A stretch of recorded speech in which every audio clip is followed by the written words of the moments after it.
yan eh. Yeah. So yun ang malaking problema. And another thing, ma'am, na hindi dapat, ma'am, na-anticipate na ni BBM as president is yung labor displacement. Ma'am, kasi kapag tumagal yung war na yan, definitely there would be possibility na mas maraming Filipino OFWs ang i-evacuate, and then pagdating sa Pilipinas, Walang you need trabaho. walang trabaho, ma'am, but the government needs to make some kind of assistance. Ang tanong, ma'am, saan kukunin ni BBM ang mga assistance mo when in fact we are deficit when you talk about budget? Right. Sabi ni Recto, ang ano natin, ma'am, 2026 budget ay kulang pa ng around more than 26 billion. I'm not 200. sure, ma'am, but 200 billion. 200 billion. So, ma'am, saan mo kukunin yun? Kasi pag pinag-uusapan natin dyan, ma'am, pera pa rin. May deficit na nga ang 2026 budget mo. Di bayaran ni BBM yung 203 billion na estate tax due natin. O di Ayun, ma'am. linis na yung deficit, di ba, Secretary Recto? Singilin mo na si Yun. BBM ng estate tax natin. Please continue, dapat, ma'am. Dr. Ana. Oo, ma'am, dapat talaga singilin at dapat talaga, ma'am, ma-resolve yung mga corruption na nangyayari sa Pilipinas kasi yan ang isa din sa mga issues.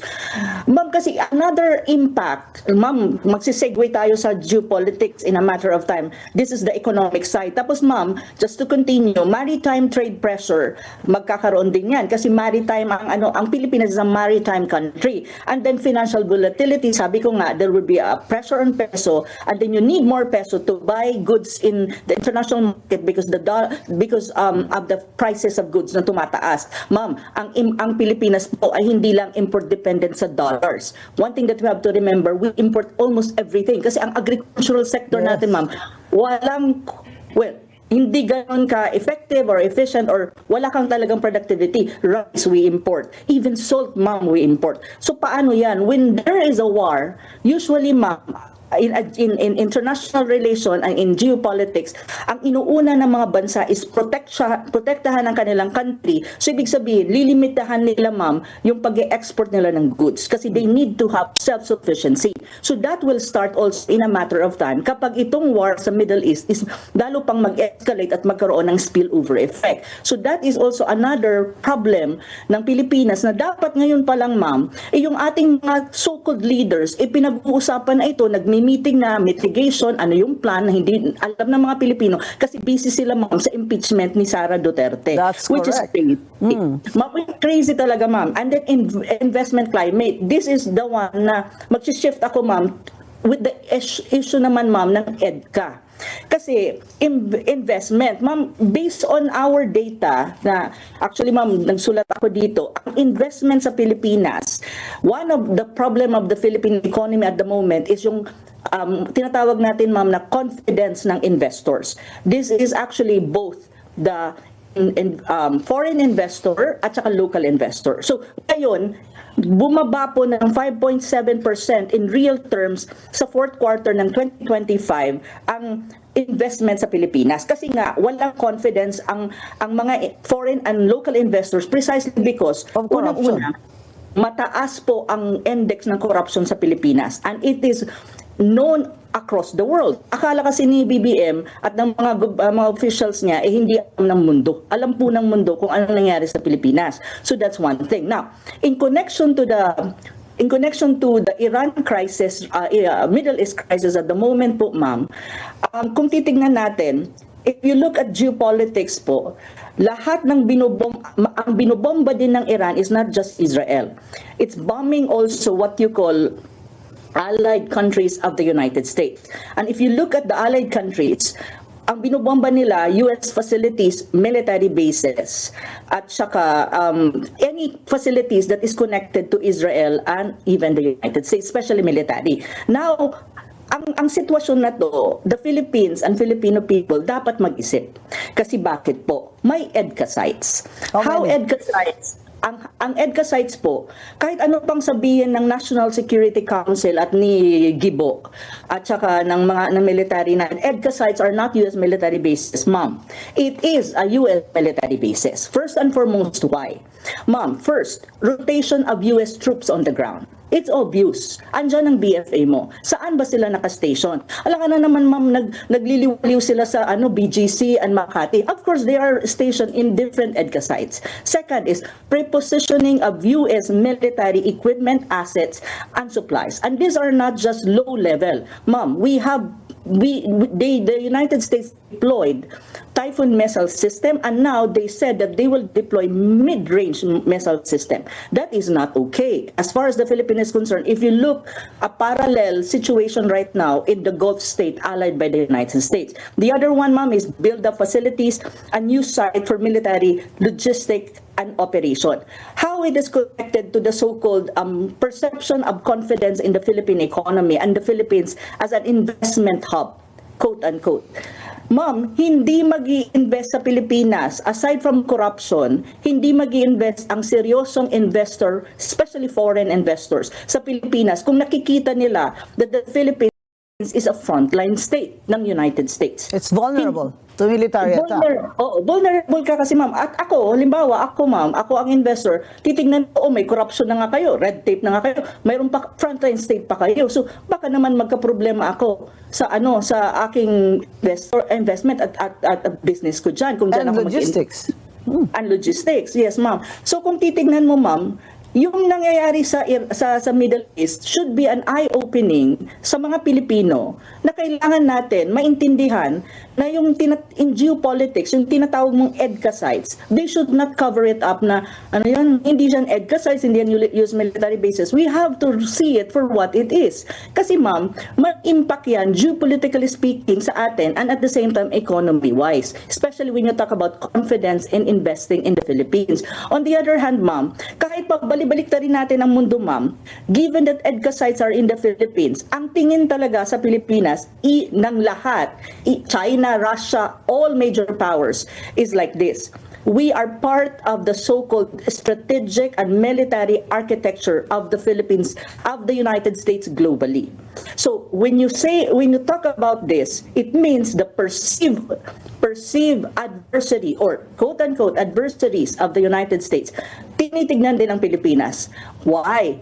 Maybe if there would be a spillover effect, itong nangyayari sa Middle East, the United States may decide to use their bases in the Philippines as a launching pad, refueling, operational interoperability or whatsoever. That is a possibility.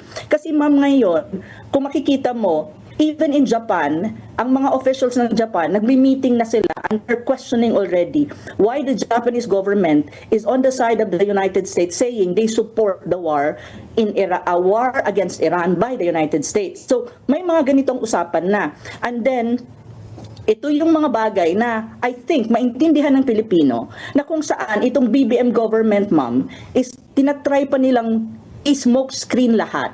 Na para bang sandali muna, hindi nyo naiintindihan ang impact nito sa Pilipinas, both geopolitical speaking and survival of our country and our people, and at the same time, the economic impact. So, ilagay po natin, dalawa ho yan. Ang impact ng Middle East crisis directly on the economy. That's painful. Kasi ma'am, kung titignan mo po, ang GDP growth po ng 2025 ng Pilipinas is 4.4. Hindi niya na-achieve ang kanyang goal na 6.5. That is a big blow to the BBM administration. Ang fourth quarter of 2025 is 3.0 lang ang GDP mo. That is way below the expectation. Now, pagdating naman ma'am, aside investment, marami kang issue din ma'am when you talk about unemployment, underemployment, inflation. Unemployment, 2.26 million. Yes, ma'am. So, pag samasamahin mo yan, inflation umakyat, kakaakyat lang yung bagong, yung bagong bagong forecast, rate. Oo, ma'am. Inflation went up. Yes, ma'am. So, inflation went up already. Hindi pa nga tayo, ma'am, nasa ano pa lang tayo, ma'am? Nasa 4 Wala pa days, yung hindi pa nag-i-increase yung, yung gasolina. Yes, ma'am. So, ma'am, nag-increase na daw. May nag-increase ano na ba?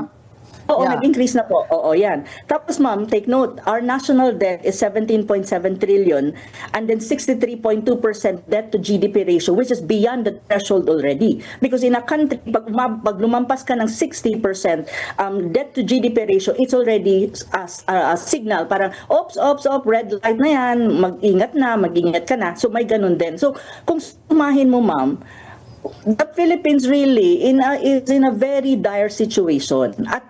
At ano pa yan, ma'am, na compounded pa siya dahil biglang nagkaroon ka ng Middle East crisis. Ang tanong kasi dyan, ano ang mitigating plan ni BBM? What is that plan? May plano Pinapahanda ba? daw niya, Ana, ang Armed Forces of the Philippines na pag may digmaan ay they can last for 20 to 30 days.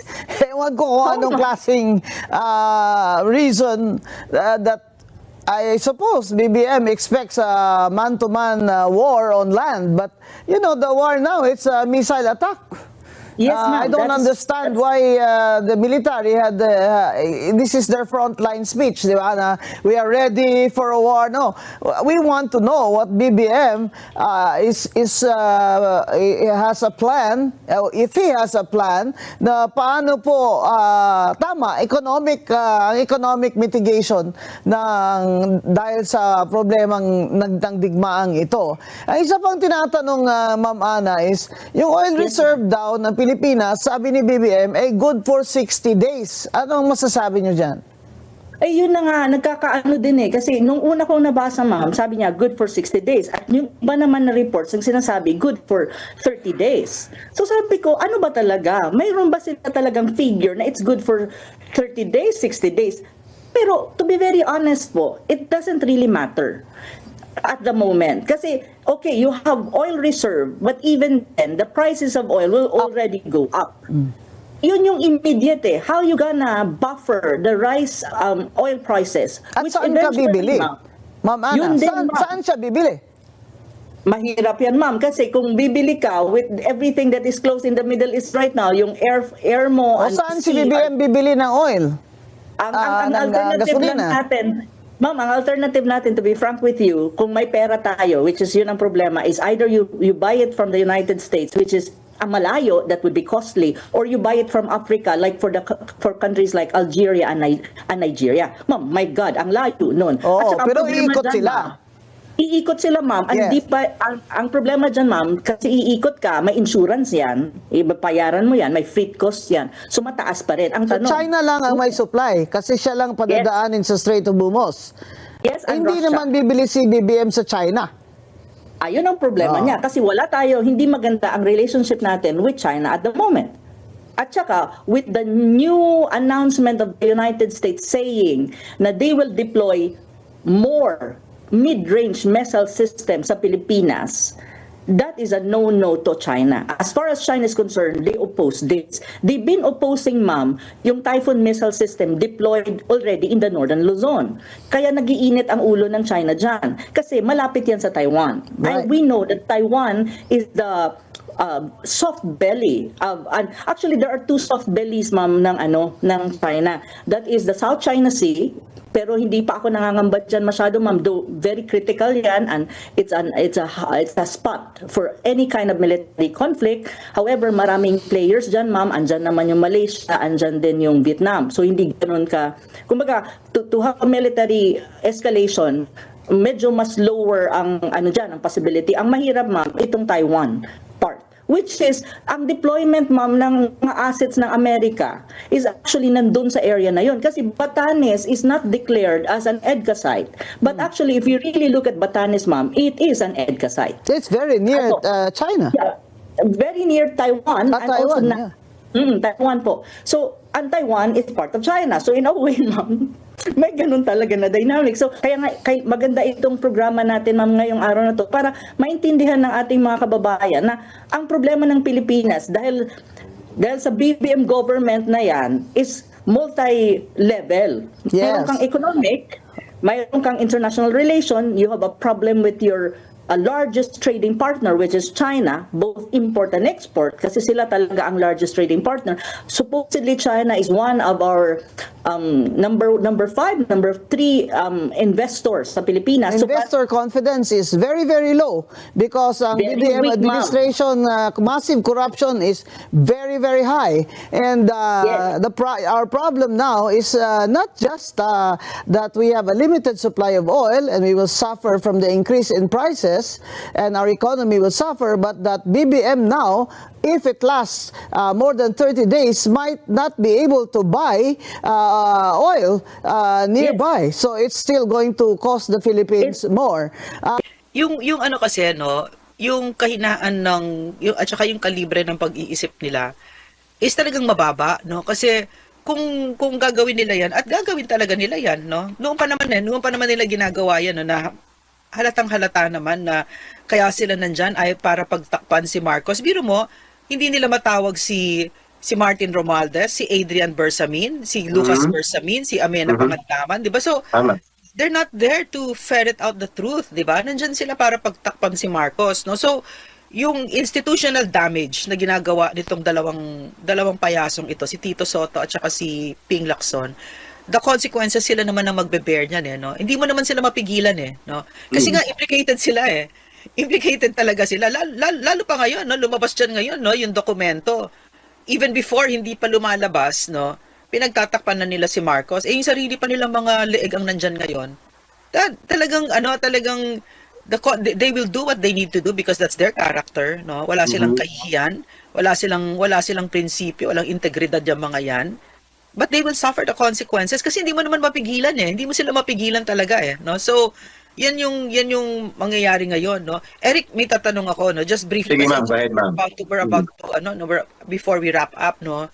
Kasi si Marcos yata nag-press con siya ngayon about the Middle East, no? I haven't watched it, but I heard also that about the conflict in the Middle East. Si Ralph Recto called an emergency meeting yesterday to discuss the government's plans and measures for. Why him? Why not the president? If you cannot Agree. do it, step aside and let someone who can do it do it. Constitutional successor is there, 'di ba? Kaya lang kasi hindi ganun yung tingin nila sa pwesto talaga, no? Yan ang hindi talaga. So, ano namang papel nitong si Ralph Recto na ito? Mahalagang punto yung binanggit mo, Ma'am Doreen, Grandstanding to si Tulfo, Yeah. Ang magkapatid na to mga grandstanding. Mahilig mag-epal, Kasi may ambisyon din po yan tumakbo sa higher position. Eric, Mag-presidente o mag-vice president. Yes, Ma'am Doreen. si Ralph Recto ito, although si Tulfo din, Pareho sila.